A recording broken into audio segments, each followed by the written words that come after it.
గత దశాబ్ద కాలంగా ఎమ్మెల్యేగా తన నియోజకవర్గ ప్రజలకు నిత్యం అందుబాటులో ఉంటున్న వ్యక్తి ఏలూరు సాంబశివరావు ప్రస్తుతం నియోజకవర్గానికి సంబంధించి మరొక మారు కూటమి బలపరిచిన టీడీపీ అభ్యర్థిగా బరిలోకి దిగబోతున్నారు. పరసూరు నియోజకవర్గ పరిస్థితి ఏంటి, ప్రత్యర్థులను ఎదుర్కొనేందుకు ఆయన ఏం చేయాలనుకుంటున్నారు, మూడు పార్టీలు కలిసి వెళ్తున్న నేపథ్యంలో నియోజకవర్గ పరిస్థితులు ఏంటి అనేది ఈరోజు హెచ్ఎంటీవీ స్పెషల్ ఇంటర్వ్యూలో ఆయన మాటల్లోనే అడిగి తెలుసుకుందాం. సార్ నమస్తే.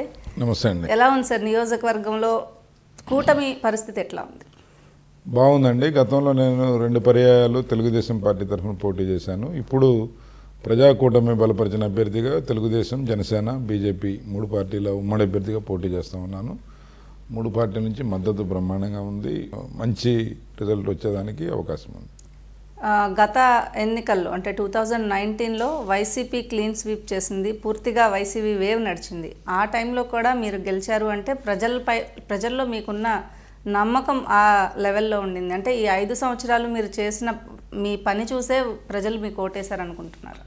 గతంలో 5 సంవత్సరాలు మొదటిసారిగా ఎమ్మెల్యే అయినప్పుడు ఆ రోజు ఆనాటి తెలుగుదేశం ప్రభుత్వం కల్పించిన అవకాశాలు, లేకపోతే ఆ రోజు ప్రభుత్వ పాలసీలకు అనుకూలంగా అక్కడ ఈ నియోజకవర్గంలో ఉండే చాలా సమస్యలకి పరిష్కారం కనుక్కునేదానికి నేను శక్తివంచన లేకుండా పనిచేశాను.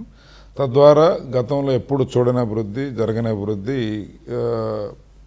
2014 నుంచి 19 మధ్యకాలంలో జరిగింది. దాంతోపాటు పార్టీ క్యాడరు, ఇక్కడ ఉండే ఈ ప్రాంతంలో ఉండే ప్రజలు నన్ను కుటుంబ సభ్యుడిగా ఓన్ చేసుకున్నారు కాబట్టి గెలుపు సాధ్యమైంది. నియోజకవర్గ ప్రజలకు మరొకసారి వారు ముందుకు వెళ్తున్నారు. వైసీపీ వైనాట్ 175 నినాదంతో ముందుకు వెళ్తుంది. మీరు నియోజకవర్గ ప్రజలకు ఏం చెప్పాలనుకుంటున్నారు? ఈరోజు వైఎస్ఆర్ కాంగ్రెస్ పార్టీ గత 5 సంవత్సరాలుగా చాలా దుర్మార్గమైన పరిపాలన ఈ రాష్ట్రంలో కొనసాగించింది. దీనివలన కేవలం ఒక వర్గమో ఒక ప్రాంతమో ప్రజలే కాదు, రాష్ట్ర వ్యాప్తంగా ఉన్న అన్ని వర్గాల ప్రజలు నష్టపోయారు, ఇబ్బంది పడ్డారు, బాధపడ్డారు. భవిష్యత్తు కూడా అంధకారంలోకి నెట్టేసే పరిస్థితి ఈ ప్రభుత్వ నిర్వాహకం వల్ల వచ్చింది. కాబట్టి ఇప్పుడు జరగబోయే ఎన్నికలు కేవలం ఎమ్మెల్యేలని, ఎంపీలని ఎన్నుకునే ఎన్నికలు మాత్రమే కాదు, ఈ రాష్ట్ర భవిష్యత్తుని నిర్ధారించబోయే ఎన్నికలు అని చెప్పి మేము అనుకుంటున్నాం.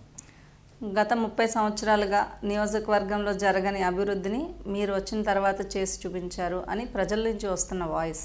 ఎందుకు అంత నియోజకవర్గాన్ని మీద ఎందుకు అంత కాన్సన్ట్రేషన్ చేశారు? ప్రజల మీద ఎమ్మెల్యే వరకు ఎన్నికయ్యాము అయిపోయింది అనుకునే ఈ రోజుల్లో ఎందుకు ప్రజల మీద అంత కాన్సన్ట్రేట్ చేశాను? వాస్తవంగా నేను 2012లో మొదటిసారిగా పాలిటిక్స్లోకి వచ్చినప్పుడు, కొత్తగా రాజకీయాల్లోకి వచ్చిన వ్యక్తిని, నాకు ఇక్కడ ఎటువంటి రాజకీయ కుటుంబ నేపథ్యం లేదు. తర్వాత ఆ రోజున్న పార్టీ పరిస్థితి దృష్ట్యా నేను ప్రత్యక్ష రాజకీయాల్లోకి రావడం జరిగింది. అప్పుడు ప్రజలు నన్ను ఆదరించారు, అభిమానించారు, పార్టీ క్యాడర్ అంతా జనాల్లోకి తీసుకెళ్లారు. ఆ సమయంలో నేను ఒక పాదయాత్ర చేయడం జరిగింది. 789 కిలోమీటర్లు 32 రోజుల పాటు పాదయాత్ర చేసినప్పుడు అక్కడ ప్రతి సమస్యని నేను దగ్గరగా చూసే అవకాశం దొరికింది. ప్రతి సమస్యకి ఎక్స్పోజ్ అయ్యాను. దాని ద్వారా ఆ సమస్యల మీద ఒక అవగాహన ఏర్పడటంతో, అధికారంలోకి రావడంతోనే వాటిని పరిష్కారం చేయగలిగే దీనికోసం పనిచేయబట్టి రిజల్ట్ రావడం జరిగింది. ఆ విధంగా ఎక్కువ సమస్యలని అడ్రస్ చేయగలిగాం. దాని ద్వారా ప్రజల్లో ఒక నమ్మకం ఏర్పడింది. దాని ద్వారానే తర్వాత జరిగిన ఎన్నికల్లో ప్రజలు ఆశీర్వదించారు.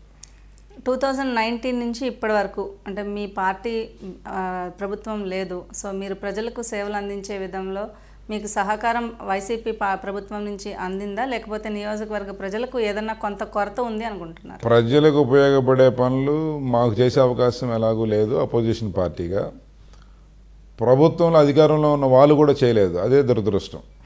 గతంలో మా ప్రభుత్వం దిగిపోయేటప్పుడు శాంక్షన్ చేయబడిన దాదాపు 250 కోట్ల రూపాయలకు పైబడిన వర్క్స్ గ్రామాల్లో ఆ రోజు ఎంతో వ్యయ ప్రయాసాలకు తీసుకొచ్చిన డబ్బులు అవన్నీ కూడా ఈ ప్రభుత్వం రద్దు చేసింది.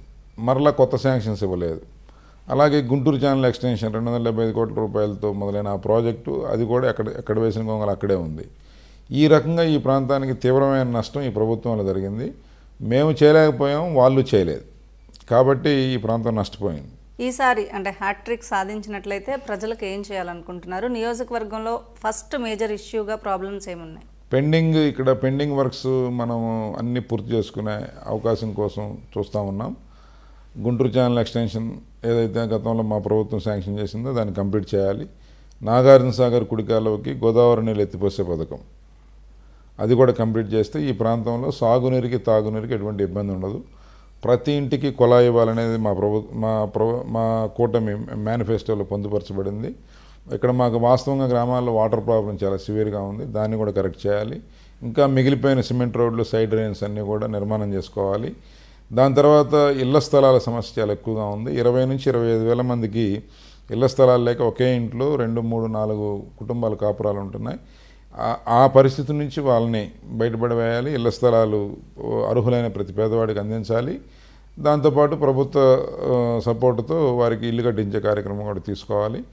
దీంతోపాటు ఇంకొల్లులో ఆటోనగర్ నిర్మాణం, దాంతోపాటు చినగంజాం ప్రాంతంలో ఒక 5,000 నుంచి 10,000 మందికి ఉపాధి అవకాశాలు కల్పించగలిగే ఒక ఇండస్ట్రీని ఎస్టాబ్లిష్ చేయించాలి ప్రభుత్వ సహకారంతో అనేది మా ముందున్న ఇమ్మీడియట్ లక్ష్యాలు. ఇళ్ల స్థలాలు అనేది మీరు ఒక ఇష్యూగా చూపిస్తున్నారు. ఇప్పుడు ప్రభుత్వం ఆల్రెడీ 30 లక్షల ఇళ్ల స్థలాలు మేము పేదలకు ఇచ్చాం, అర్హులైన ప్రతి ఒక్కరికి కూడా సొంత ఇంటి కళ సాకారం చేశాము అని చెప్తున్న నేపథ్యంలో మరి ఇంకా ఇళ్ల స్థలాలు ఇవ్వాలి అంటున్నారు. అదంతా పేపర్ మీదే ఉంది, మా నియోజకవర్గంలో అది జరగలేదు. ఇక్కడ అర్హులైన పేదలు 20,000 నుంచి 25,000 మధ్యలో ఉంటే ఇక్కడ కనీసం ఒక 2,000 మందికి కూడా ఇవ్వలేదు.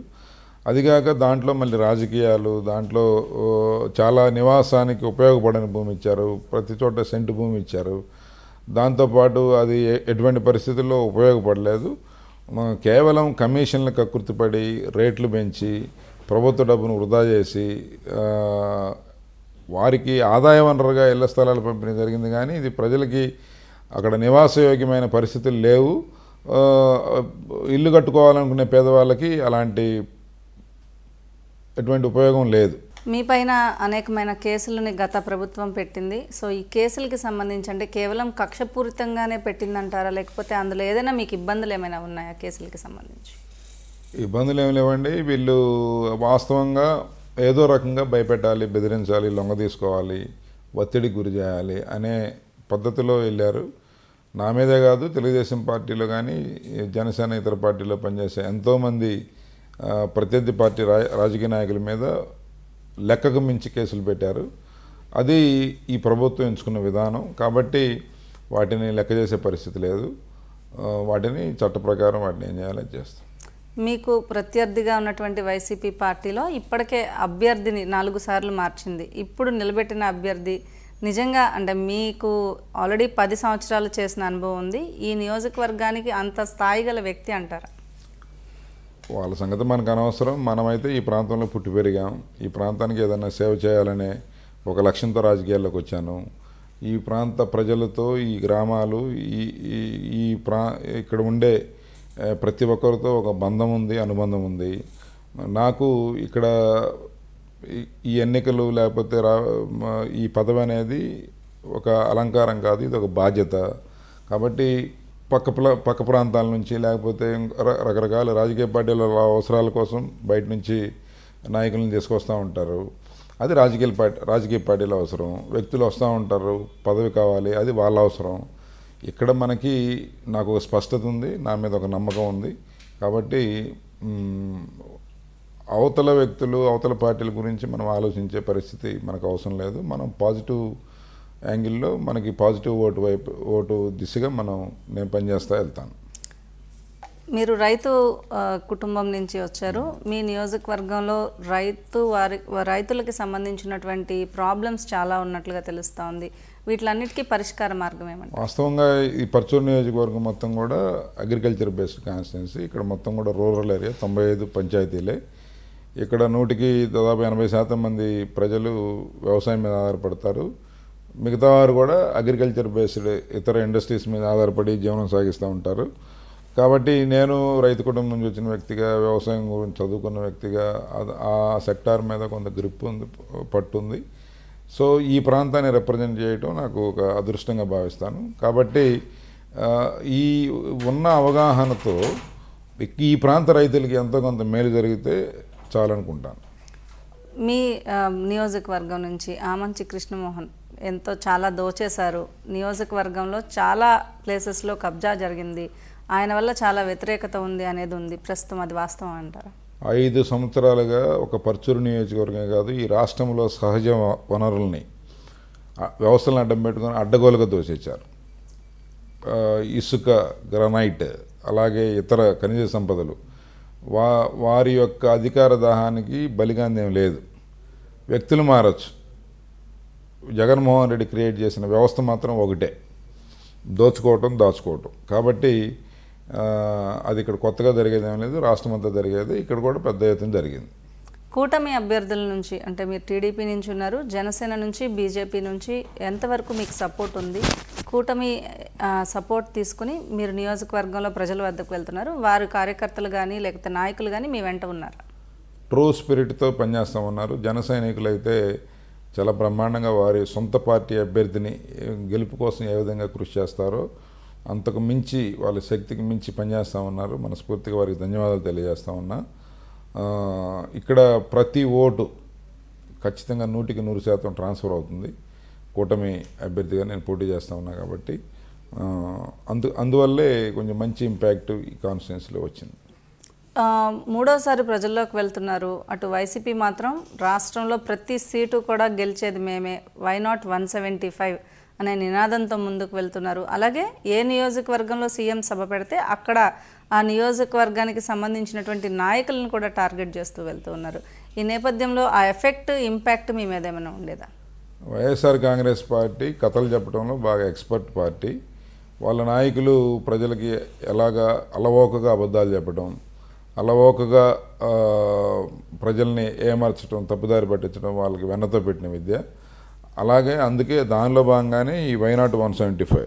ఈరోజు రాష్ట్రంలో ఉన్న పరిస్థితుల దృష్ట్యా ఒక్కసారి రాష్ట్ర ప్రజలందరూ కూడా తీవ్రమైన వ్యతిరేకత ఈ ప్రభుత్వంపై ఉన్నారు. 175 సీట్లు కాదు కదా, వాళ్ళు పోయినసారి చేసిన విజయం సాధించిన సీట్లలో కనీసం ఒక 10 నుంచి 20% సీట్లు కూడా వాళ్ళకి వచ్చే పరిస్థితి లేదు. ఇవాళ ఖచ్చితంగా గెలుపు మీదే అని ధీమాన్ని వ్యక్తం చేస్తూ ప్రజాకూటమి అద్భుతమైన మెజార్టీతో, అద్భుతమైన స్థానాలతో అధికారంలోకి వస్తుంది. ఈ నియోజకవర్గానికి సంబంధించినటువంటి ప్రతి ఒక్క అంశాన్ని కూడా మీరు క్షుణ్ణంగా పరిశీలించున్నారు. గత ఫస్ట్ 5 years మీరు అభివృద్ధి పదంలో తీసుకువెళ్లారు. ఈ 5 yearsలో మీరు కొంత చేయలేకపోయాను అని చెప్తున్నారు. నెక్స్ట్ వచ్చే దాంట్లో మీరు ఏం చేయాలనుకుంటున్నారు? వాస్తవంగా ఇప్పుడు అపోజిషన్లో ఉన్నాం కాబట్టి ప్రభుత్వ పరంగా కార్యక్రమాలు చేయలేకపోయినా ట్రస్ట్ నుంచి సర్వీస్ యాక్టివిటీస్ కానీ, లేకపోతే మేము రెగ్యులర్గా ఒక ఉద్యమంలాగా నిర్వహిస్తున్న కెట్రాక్ట్ ఆపరేషన్స్, కంటి శుక్లం ఆపరేషన్స్, వీటితో పాటు రైతాంగానికి మేలు చూకూరే ఎన్నో ఇంప్లిమెంట్స్ని సబ్సిడీ అందించడం, వీటితో పాటు ఇక్కడ హెల్త్ అండ్ ఎడ్యుకేషన్కి చాలా కార్యక్రమాలు తీసుకున్నాం. అవన్నీ కూడా నిరంతరం అధికారంలో ఉన్నా లేకపోయినా నిరంతరం కొనసాగుతాయి, భవిష్యత్తులో కూడా కొనసాగుతాయి. 25,000 ఓట్లు తీసేయడానికి వైసీపీ ప్లాన్ చేసింది. కావాలనే ఆ ఓట్లు ఏదైతే ఓట్ బ్యాంక్ రాజకీయం చేయడంలో వైసీపీ ముందుందని మీరు చాలా పోరాటం చేశారు. నిజంగా వైసీపీ ఆ పని చేసిందా? 24,800 ఫామ్ 7లు అంటే ఒక ఓటు డిలీట్ చేయడానికి పెట్టబడే అప్లికేషన్ని ఫామ్ 7 అంటారు. ఆ ఫామ్ 7లో 24,800 అప్లికేషన్స్ వైఎస్ఆర్ కాంగ్రెస్ పార్టీ నాయకులు వివిధ గ్రామాల్లో పెట్టారు. దాని మీద ఓటు హక్కును హరించే హక్కు, శక్తి ఎవరికీ లేదు ఈ డెమోక్రటిక్ కంట్రీలో. అందువల్ల దాని మీద మేము ఫైట్ చేసాం, గట్టిగా కొట్లాడాం. వీళ్ళు ఒక పర్చూరే కాదు, రాష్ట్ర వ్యాప్తంగా దీన్ని ఒక పెద్ద కుట్ర కోణం దాగి ఉంది. రాష్ట్ర వ్యాప్తంగా ఈ పని చేశారు. ఇలా చేసే ప్రక్రియలో మేము దాన్ని సమర్థవంతంగా ఎదుర్కొన్నాం కాబట్టి మిగతా చోట్ల కూడా అలర్ట్ అయ్యారు. తద్వారా వాళ్ళ కుట్రలు ఫలించలేదు. ముస్లిం మైనారిటీల కోసం ఏం చేయాలి? మీ నియోజకవర్గంలో ముస్లిం మైనారిటీలు మీ వెంట ఉన్నారు. ఇక్కడ పర్చూరు నియోజకవర్గంలో దాదాపు 20,000 మందికి పైగా మైనారిటీ సోదరులు ఉన్నారు. గతంలో వీరు కొంత కాంగ్రెస్ ఓటు బ్యాంక్ ఉండేది. నేను రాజకీయాల్లోకి వచ్చిన దగ్గర నుంచి మైనారిటీ సోదరులందరూ నా వెన్నంటి ఉన్నారు, నన్ను ప్రోత్సహిస్తూ నడిపిస్తూ ఉన్నారు. అలాగే వారిలో చాలామంది యంగ్ లీడర్స్ని, కొత్త నాయకత్వాన్ని అవకాశాలు కల్పించడం జరిగింది తెలుగుదేశం పార్టీ. ఈరోజు మైనారిటీ సోదరులు మెజారిటీ శాతం నాకు మద్దతుగా నిలిచారు. కాబట్టి ఆయా వర్గాల ప్రజల కోసం మిగిలిపోయిన డెవలప్మెంటల్ వర్క్స్ అన్నీ కూడా చేయడం కోసం ఒక ప్రణాళికబద్ధంగా మైనారిటీ సోదరులకి సూపర్ 6 హామీలతో నేను ముందుకొచ్చాను. మైనారిటీ సోదరులకు సంబంధించి షాదీఖానా నిర్మాణం కానీ, మసీదుల మరమ్మతులు కానీ, లేకపోతే ఈద్గా కావాల్సిన ఫెసిలిటీస్, అలాగే కబరస్థాన్ శ్మశాన వాటికి సంబంధించిన ఇన్ఫ్రాస్ట్రక్చర్ డెవలప్ చేయడము, వీళ్ళందరికీ కూడా ఇళ్ల స్థలాలు కూడా చాలా ప్రాబ్లం ఉంటుంది. వారందరికీ ప్రతి ఒక్క కుటుంబానికి, అర్హత కలిగిన ప్రతి కుటుంబానికి ఇళ్ల స్థలం ఇవ్వాలనే లక్ష్యంతో ముందుకెళ్తా ఉన్నాం. అందుకే మైనారిటీ సోదరులు వారికి ఇవన్నీ కూడా చేసి ఇంకా వారి అభిమానం చురుగొనాలనే సంకల్పం తీసుకున్నాం. కాబట్టి వాళ్ళ దగ్గర నుంచి ఎక్కువ పెద్ద ఎత్తున మద్దతు వస్తాం. దళిత ఓటర్ల విషయంలో తీసుకుంటే కొంత టీడీపీకి దళిత ఓటర్ల ఓట్ బ్యాంక్ తక్కువ ఉంది ఈ నియోజకవర్గంలో అనే మాట వినిపిస్తోంది. అది ఎంతవరకు వాస్తవం? తప్పండి. అది ఇక్కడ ఈరోజు వందలాది దళిత యూత్ని నాయకులుగా తయారు చేసిన ఘనత తెలుగుదేశానిది. వారందరూ కూడా ఇప్పుడు బ్రహ్మాండంగా అద్భుతంగా పనిచేస్తూ ఉన్నారు. గ్రామాల్లో పట్టు పెంచుకుంటా ఉన్నారు. పల్లెల్లో సర్వీస్ మోటోతో 10 మందికి ఉపయోగపడే విధంగా, ప్రభుత్వ పథకాలను 10 మందికి చేరవేసే విధంగా కొత్త రాజకీయానికి ఇక్కడ తెరలేపబడింది. కాబట్టే పెద్ద ఎత్తున ఎస్సీలో కూడా మద్దతు వస్తూ ఉంది. వచ్చే ప్రభుత్వం మీరు ఆల్రెడీ మళ్ళీ ఎమ్మెల్యే అయిన తర్వాత నేను 25,000 మందికి ఇళ్ల స్థలాలు ఇస్తాను అని చెప్తూ ఉన్నారు. ఆ హామీ నెరవేర్చడానికి ఏమైనా మీ దగ్గర ఒక ప్రణాళిక ఉందా? నెరవేర్చే అవకాశం ఉందా? ఖచ్చితమైన ప్రణాళికతో ముందుకెళ్ళాలి. రాజకీయాలకు అతీతంగా అర్హత కలిగిన ప్రతి ఒక్క కుటుంబానికి ఇళ్ల స్థలం ఇవ్వాలి. దీనికోసం చంద్రబాబు నాయుడు గారి దృష్టిలో కూడా ఇది పెట్టడం జరిగింది. రాకదిల్రా అనే సభలో, ఇంకొల్లులో జరిగిన సభలో వారితో స్పష్టమైన హామీ ప్రజలకు ఇప్పించడం జరిగింది. ఇది ఒక లక్ష్యంతో, ఇది ఎట్టి పరిస్థితుల్లో చేసి తీరాలనే ఒక లక్ష్యంతో ముందుకెళ్తూ ఉన్నాం. రాష్ట్ర వ్యాప్తంగా చూసుకుంటే వైసీపీ ప్రస్తుత పరిస్థితి ఎలా ఉంది? ప్రతి చోట కూడా మీరు ఏదైతే చెప్తూ ఉన్నారో, ఏదైతే అభివృద్ధి సంక్షేమం అని వాళ్ళు చెప్తూ ఉంటే అభివృద్ధి అనేదే ఎక్కడా జరగలేదు అని చెప్తూ ఉన్నారు. నిజంగా మీ నియోజకవర్గం కావచ్చు, రాష్ట్ర వ్యాప్తంగా అభివృద్ధి విషయంలో వైసీపీ ఏం చేసింది? అసలు నువ్వు అభివృద్ధినే గాలికి వదిలేసింది అనే మాట మీ అధినేత అస్తమానం చెప్తూ ఉంటారు. సో ఇది ఎంతవరకు వాస్తవం? వాస్తవంగా అభివృద్ధి అంటే ఏంటి? బెటర్ లివింగ్ స్టాండర్డ్స్తో ప్రజలకి మెరుగైన సౌకర్యాలు కల్పించడం. ఈ రాష్ట్రంలో రోడ్ల పరిస్థితి చూస్తే మీకు తెలుస్తుంది. కొత్తగా వీళ్ళు గ్రామాల్లో వేసిన సిమెంట్ రోడ్లు ఏమి లేవు, లేకపోతే డ్రైనేజ్ ఫెసిలిటీ, ఇంప్రూవ్ అయిన డ్రైనేజ్ ఫెసిలిటీ ఏమి లేదు. ఇన్ఫ్రాస్ట్రక్చర్ డెవలప్మెంట్లో కంప్లీట్గా ఫెయిల్ అయింది. ఈ ప్రభుత్వం ఖర్చు పెట్టిన డబ్బు ఏదైతే క్యాపిటల్ ఎక్స్పెండిచర్ కింద ఈ ప్రభుత్వం గత 5 సంవత్సరాలు ఖర్చు పెట్టిందో చాలా మినిమల్ అమౌంట్ ఖర్చు పెట్టింది. కాబట్టి డబ్బు ఖర్చు కానప్పుడు మీకు పనులు కూడా జరగనప్పుడు ఆటోమేటిక్గా అక్కడ కనపడినప్పుడు ప్రజలు ఇబ్బందులు పడుతూనే ఉంటారు నిరంతరం. సెంట్రల్ గవర్నమెంట్ నుంచి వచ్చే డబ్బులు కూడా ఈ ప్రభుత్వం ఇచ్చిన డబ్బులు కూడా వాడుకోలేకపోయింది. అట్లాగా ఒక అస్తవ్యస్తమైన ప్రణాళికతో కేవలము తన వ్యక్తిగత ఇమేజ్ని పెంచుకోవడానికి ప్రభుత్వ డబ్బుని విచ్చలవిడిగా ఉపయోగించి అడ్డగోలు ప్రచారాలు చేస్తూ, రూపాయికి 100 రూపాయల ప్రచారాలు చేస్తూ ప్రజల్ని తప్పుదారి పట్టించి ఏదో వాళ్ళు చేశామని చెప్పి అనుకుంటున్నారు. కానీ కంప్లీట్గా ఒక ఫెయిల్యూర్ గవర్నెన్స్ నడిచింది. కాబట్టి ఈరోజు మొత్తం ఆర్థిక వ్యవస్థ మొత్తం కూడా అస్తవ్యస్తంగా తయారైంది. ఏదైతే మీ కుటుంబ సభ్యులపైన, లేకపోతే మీ వ్యాపారాలకు సంబంధించి మీ కుటుంబ సభ్యుల వ్యాపారాలపైన అనేక రకాలైన దాడులు చేయించారు. సో మీ కుటుంబ సభ్యులు కానీ మీ తరపున ఎవరైనా కూడా ఈ దాడులకి భయపడిన వారు ఉన్నారా? ఎందుకు మనకి ఇది అవసరమా అని చెప్పిన వాళ్ళు ఉన్నారు? మనం ఏం తప్పు చేయలేనప్పుడు ఎవరికి భయపడాల్సిన పని లేదు. వాళ్ళు ప్రయత్నం చేస్తూనే ఉన్నారు. మనం 5 సంవత్సరాలు చూస్తున్నాం. ఎటువంటి మచ్చలేని చంద్రబాబు నాయుడు గారినే దాదాపు 53 రోజులు జైల్లో పెట్టి రాక్షసానందం పొందిన ప్రభుత్వం ఇది. కాబట్టి ఇది సహజంగా జరుగుతుంది అపోజిషన్లో ఉన్నప్పుడు, ఇట్లాంటి వ్యక్తులు అధికారంలో ఉన్నప్పుడు. కాకపోతే అన్నిటికీ ప్రిపేర్ అయి ఉన్నాం కాబట్టి వారి దగ్గర నుంచి పెద్ద ఇబ్బంది ఏం లేదు. కాకపోతే ఎక్కడ కూడా ఏ తప్పు జరగకుండా వాళ్ళు ఏమి చేయలేరు అనేది సరైన సమయంలో బయటకు వస్తుంది.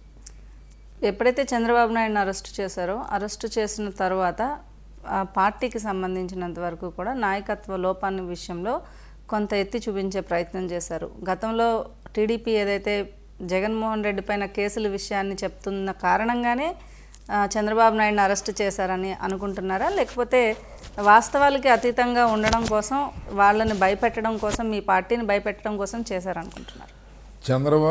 జగన్మోహన్ రెడ్డి గారు 18 నెలలు జైల్లో ఉండి వచ్చాడు కాబట్టి చంద్రబాబు నాయుడు గారిని కూడా ఒకసారైనా జైలుకి పంపించాలి. తద్వారా ఇద్దరు ఒకే రకమైన వ్యక్తులు అనే భావన ప్రజల్లో కల్పించడం కోసం జగన్మోహన్ రెడ్డి పన్నిన కుట్ర పన్నాగం.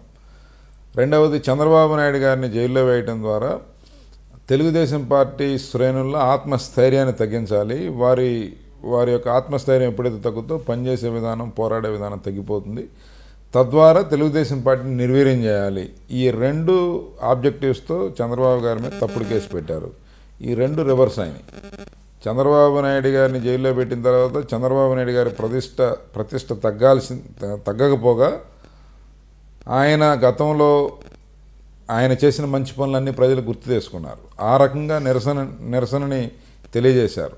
ఆయన ఆ రోజు విజన్ డాక్యుమెంట్ ద్వారా ఒక స్టేట్కి ఒక డెవలప్మెంట్ డైరెక్షన్ ఇచ్చారు. ఇట్లా ప్రతి విషయం ఆయన చేసిన మంచి పనులన్నీ, గొప్ప పనులన్నీ ఆయన జైల్లో ఉన్నప్పుడు ప్రజలు చర్చించుకోవడంతో జగన్మోహన్ రెడ్డి పన్నిన ఇది సాగలేదు. రెండవది, ఆత్మస్థైర్యం దెబ్బతీయాలనే కుట్రకి ఇంకా రెట్టింపు ఉత్సాహంతో, రెట్టింపు కసితో పనిచేశారు తెలుగుదేశం పార్టీ నాయకులు. దాంతో అతను అనుకున్నది జరగలేదు. గత 5 సంవత్సరాలుగా మీ నియోజకవర్గంలో అక్రమంగా ఇసుక కావచ్చు, గ్రావెల్, మీరు ఇందాక చెప్పారు సహజ వనరులు దోచుకోవడమే వాళ్ళ లక్ష్యం అని, వీటిని మీరు అడ్డుకునే ప్రయత్నం చేయలేకపోయారా? చేస్తేనే కదా తప్పుడు కేసులు పెట్టారు వాళ్ళు. ఈ రకంగా అంటే స్ట్రీట్ ఫైట్స్ ఎన్ని చేసినా కూడా ఈ ప్రభుత్వం పట్టించుకోలేదు. ఇసుక దగ్గర నుంచి జరిగిన ప్రతి తప్పు మీద రకరకాల ఉద్యమాలు తెలుగుదేశం పార్టీ చేసింది. కానీ ఈ ప్రభుత్వం వాటిని పట్టించుకోకుండా తన తప్పులు తాను చేసుకుంటూ పోయింది. కాబట్టి వాటిని భవిష్యత్తులో అన్నిటినీ ఎక్కడెక్కడైతే తప్పులు జరిగినాయో ప్రతి తప్పుకి ఖచ్చితమైన పనిష్మెంటు భవిష్యత్తు ఇస్తుందనే నమ్మకం నాకు ఉంది. ఏదైతే ప్రస్తుతం వైసీపీ ఏదైతే ప్రకటించినటువంటి మేనిఫెస్టో ఉందో, మేనిఫెస్టోలో కొత్తగా ఏమైనా అంశాలు అనిపించాయా? టీడీపీ మేనిఫెస్టోకి వైసీపీ మేనిఫెస్టోకి తేడా ఏంటనుకుంటున్నారు? YCP manifesto complete failure. ప్రజలకి దాని మీద ఆసక్తి కూడా లేదు. ఎందుకంటే ఆయన చెప్పేది ఒకటి, చేసేది ఒకటి. జగన్మోహన్ రెడ్డి గారు మేనిఫెస్టోకి విలువ లేదు. చెప్పిన పని ఏది చేయకుండా అన్ని తప్పులు తడకతో చేస్తూ 100కి 99.9% హామీలు నెరవేర్చామని కోట్ల రూపాయలు ఖర్చు పెట్టి విపరీతమైన ప్రచారం ఈ జగన్మోహన్ రెడ్డి గారు చేశారు.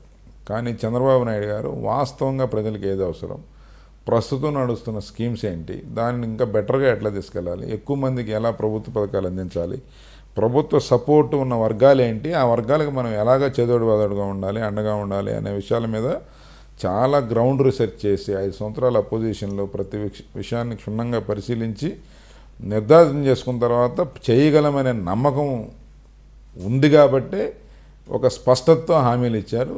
ఆ హామీలు 100కి 100% సక్సెస్ అయినాయి. మేనిఫెస్టో హామీలు తెలుగుదేశం పార్టీ ఇచ్చినవి, ప్రజాకూటమి ఇచ్చింది. కాబట్టి ప్రజలకు నమ్మకం ఏర్పడింది.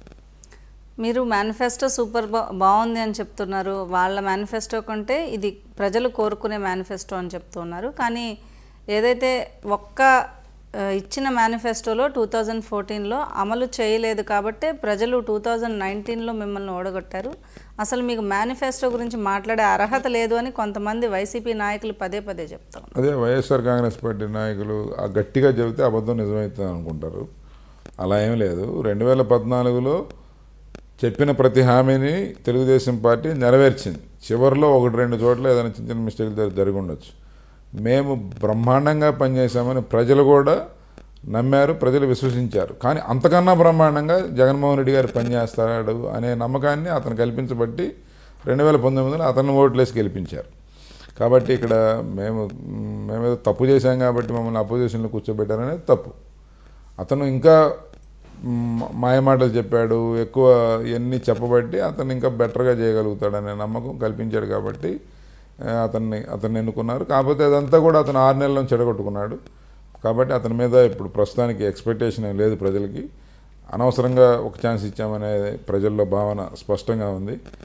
ఆయన మైండ్ సెట్ కానీ ఆయన పనిచేసే విధానం కానీ రాష్ట్రానికి మంచిది కాదు. రాష్ట్రానికి అలాంటి రాజకీయం అరిష్టం అని చెప్పి ప్రజలు అనుకుంటున్నారు. కాబట్టి ఈ రాష్ట్రంలో ఏ ప్రజా సంఘాలు కానీ ఏ అసోసియేషన్లు కానీ 5 సంవత్సరాల కాలంలో ఒక ముఖ్యమంత్రిని కలవలేదు డైరెక్ట్గా అంటే మీరు ఇంకెలాంటి ప్రభుత్వం ఆయన నడిపాడు మీకు అర్థమవుతుంది. ప్రభుత్వ డబ్బులతో నిర్మాణం చేసిన ప్రజా వేదిక ఈయన రాత్రికి రాత్రి అడ్డగోలుగా కూలగొట్టేస్తే దాన్ని ఎలా హర్షిస్తారండి ప్రజలు? పోలవరం అన్ని వేల కోట్ల రూపాయలు ఇప్పటికే మనం ఖర్చు పెట్టి నిర్మాణం చేస్తే 6 నెలల్లో 2 సంవత్సరాల్లో పూర్తి కావాల్సిన ప్రాజెక్టు ఇప్పుడు భవిష్యత్తు అగమ్యగోచరంగా తయారై మనం పోసిన డబ్బంతా వృధా అయ్యే పరిస్థితి ఉంటే ఎవరు అతన్ని విశ్వసిస్తారు? గుండ్లకమ్మ ప్రాజెక్టుకి 3 గేట్లు కొట్టుకుపోతే దాన్ని పెట్టడానికి 2 సంవత్సరాలైనా పెట్టలేకపోయిన ఈ ప్రభుత్వాన్ని ఎవడు విశ్వసిస్తాడు? ఎందుకు ఓట్లేయాలి? కాబట్టి అమరావతి రాజధాని రోడ్లు తవ్వుకెళ్ళారు, వేల కోట్ల రూపాయలు పెట్టుబడి అక్కడ పెట్టడం జరిగింది. ప్రజల ధనం అక్కడ పెట్టి ఇన్ఫ్రాస్ట్రక్చర్ డెవలప్ అవుతాం సమయంలో ఆ రాజధానిని కేవలం ఒక సామాజిక వర్గం చంద్రబాబు నాయుడు గారి మీద ఉన్న ద్వేషంతో దాన్ని చంపేశారు. అది ఒకరి ఆస్తి కాదు, అది ప్రజల ఆస్తి, ఈ రాష్ట్ర ప్రజల ఆస్తి. దాన్ని ఇంకా బెటర్గా చేయాల్సింది పోయి దాన్ని అలా చేయటం వలన చాలా ఈ రాష్ట్రం నష్టపోయింది, మన జాతి నష్టపోయింది.